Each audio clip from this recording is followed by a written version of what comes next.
is a Catalan politician and economist, an MEP with the group of the Greens and the European Free Alliance, joins me now from Brussels. You are not in favour of a declaration of independence. So I ask you, sir, what for you is the best that comes out of this delay, with the prospect and only the prospect of talks with the government in Madrid?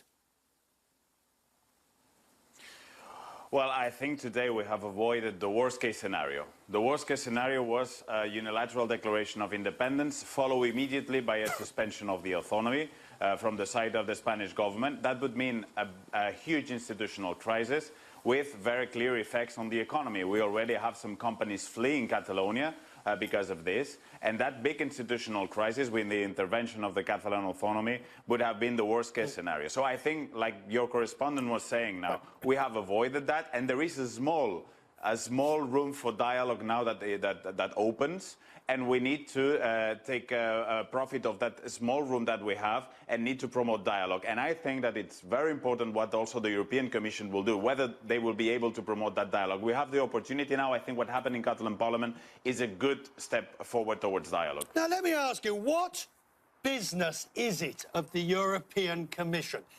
In the sense that it's an internal matter for Spain. Yes, there would be ramifications for the rest of the EU, and there would be questions of whether an independent Catalan would be in or out, and it would obviously be out.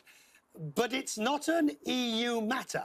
This is a Spanish versus Catalan matter.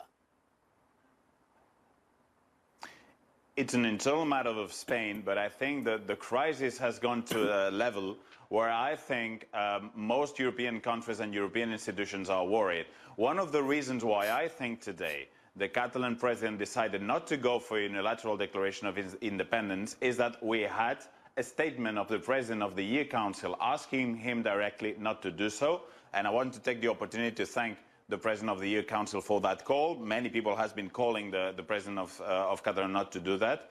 And I think at some point, institutions in the EU, even though this is an internal affair, they realize there is a European problem. So I don't expect from them an intervention, but at least to have some talks here and there to ease the situation. Yes, they can do that. And I think it's important. Okay. But I keep coming back to my core point, which is if Catalonia wants independence, and at best we're talking about a delay, and Spain is not going to give that independence, then I can't see immediately what talks are about.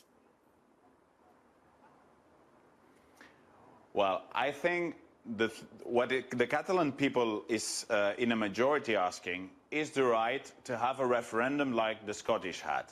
I think, of course, this is something that the Spanish government has been denying for many, many years.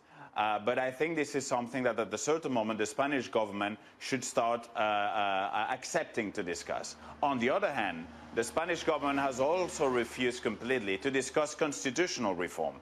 And I am one of those who think that constitutional reform towards the path of a federal arrangement would be a solution. But for that, until now, the Spanish government has even refused to discuss about that. So I think that now, after what the Catalan president made today, that he refrained from unilateral declaration, talks could have a double objective. One, to see whether there is ground for referendum, but also to see whether there is a ground and the possibility to discuss constitutional reform. That is important as well. Sir, thank you. We look forward. Please come back again on Questions Business so we can talk more about this as this develops, as this serious issue develops. I appreciate it. Thank you.